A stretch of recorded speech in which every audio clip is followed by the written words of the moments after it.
Trust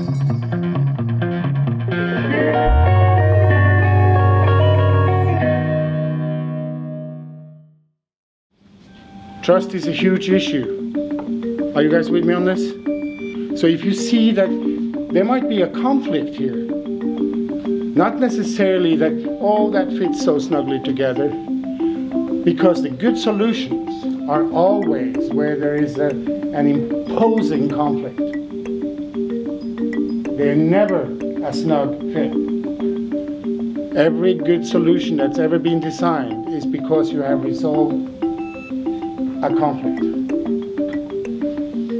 So I'm not asking you to find snug fits. I'm asking you to find provocative conflicts. And I can see many beautiful conflicts here.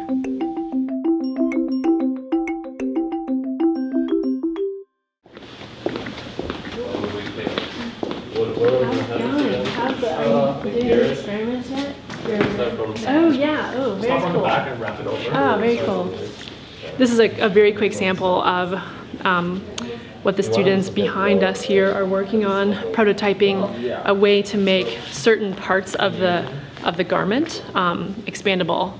One of the biggest problems or challenges right now is that the suits that are used for protection they come in 7 sizes, which is of course is very labor intensive to produce that many different multiples. So how can the suit possibly come in maybe 1 size fits all, or maybe 2 sizes might fit all.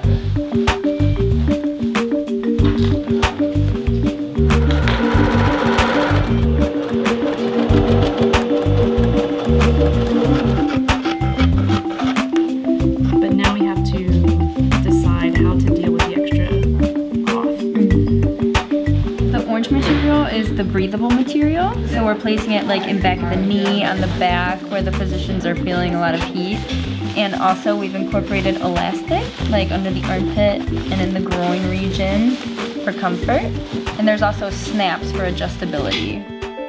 And that's what the charette's all about, is just hacking all the way through it to get to the end of a thought without tinkering and you know, banging your head against the wall. You're just forced. You have no choice. You gotta go.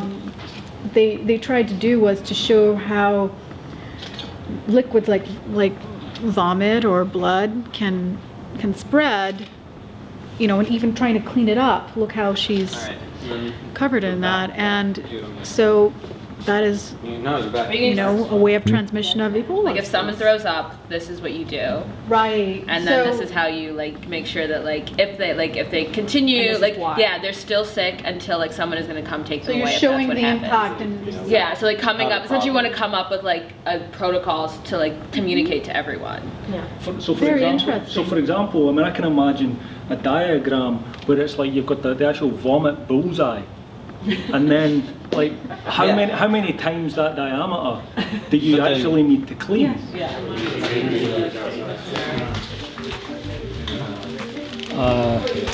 We're simulating the local clothing in West Africa so that we can see what the impact would be for someone in a low resource setting for cleaning up vomit would be. Because we've done it twice now with Amy dressed as an American. They're not going to be in blue jeans. Okay. Yeah. Comfortable? Yep. Okay, we're rolling. Roll up. So we were experimenting with just straight liquid before, and how long it took to clean up with a cloth. So this time we're trying 2 absorbents. So sand is an absorbent and sawdust is an absorbent, and see if it makes it easier and quicker to get the liquid all up. It looks like it did. It's a good thing about the sawdust. I would have been cleaner. Now I'm gonna make the water muddy. So. They're not super messy, I guess. I thought they would get really bad.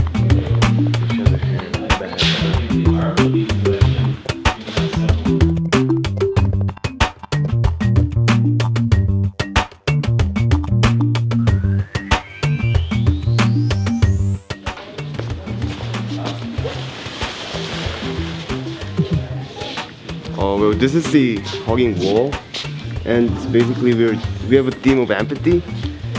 We want people who's contaminated with Ebola virus to be close relationship. I mean, to go back to the close relationship with the family they used to be. If we were talking about the possibility of it being able to zip into a tent, so that like if family comes to visit, or if the doctor is there or whatever, there's like a more personal interaction than just the suits. If the first step to get somebody calm enough to take blood and find out if they have Ebola has to be something like this, that's what that is for. That's an introduction to them. If they won't come in the hospital, or if they won't come to the unit, or they're scared of the person in the suit, then this is the way to get them started. We've got to worry about the mask because when they hug each other, they're going to be so close to each other's faces, and you don't want that equipment to break down. Because if they are contaminated on the other side, then for sure, because there'll be fluid on the face from just kissing. Condensation, right? Condensation, sweat, kissing, whatever. But remember, when people are in the suits, they're not hugging patients. They're still very little hands-on, just as much as you have to do, so they're not putting too much pressure on the suits. So this has to be a little stronger than a regular suit. But I don't see any reason why they couldn't do that.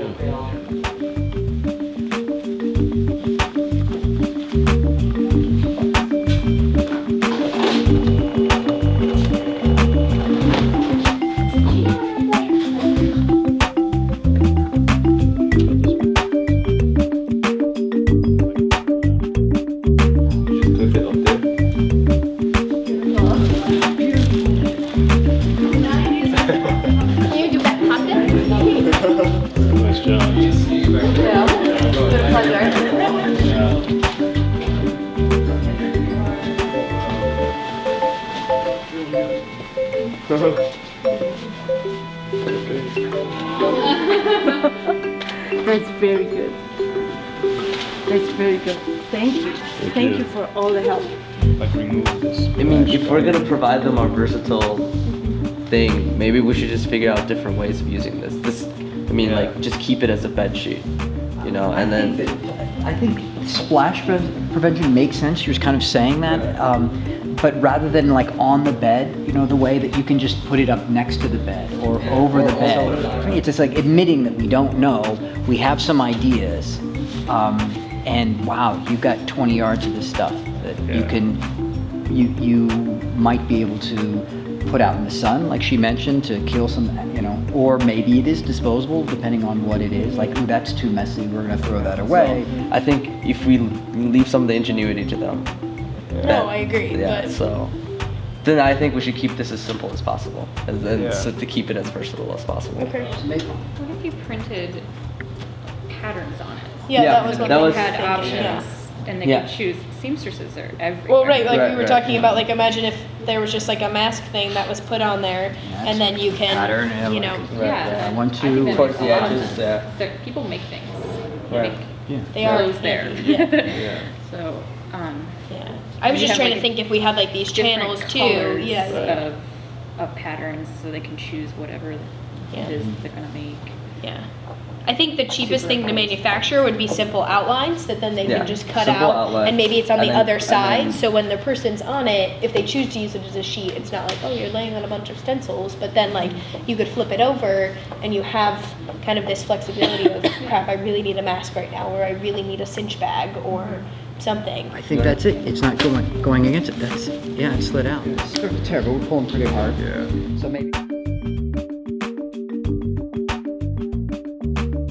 We recognize the qualities that lies in what has been done.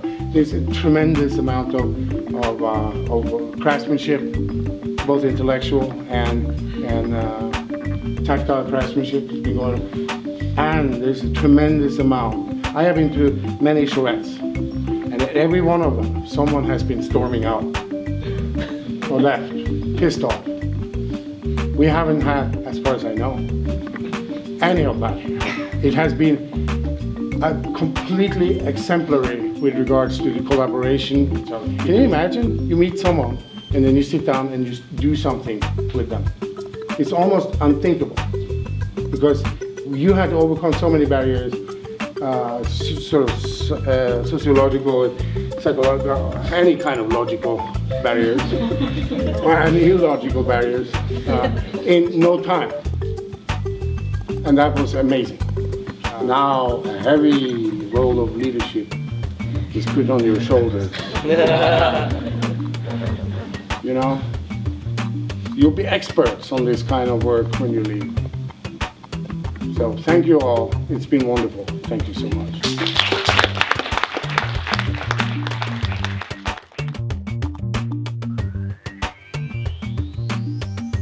There's a possible problem that when you go to remove your outer gloves and then you go use your inner gloves to take off your suit, there's the concern that you're going to contaminate the inside of your suit or your clothing by touching it. So the idea that I had was you could create these disposable straps that work with any suit type.